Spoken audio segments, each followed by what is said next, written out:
guys, dito kami sa cable car, Hong Kong cable car sa Ocean Park. Ang dami.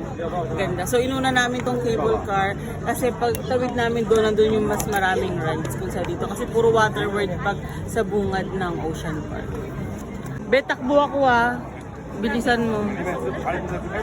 Oo.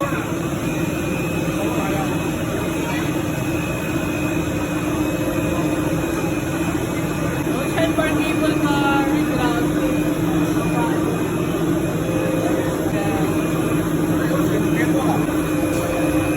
Yan ba? Yan. Basta. Ebe. Ocean Park naman to guys. So, press. Parang chill-chill lang. Umuulan na open na open. Yun yung panda. Sarap. Sarap lang. Ganda. Ikaw na yung panda ka. Hindi, gano'n ka lang.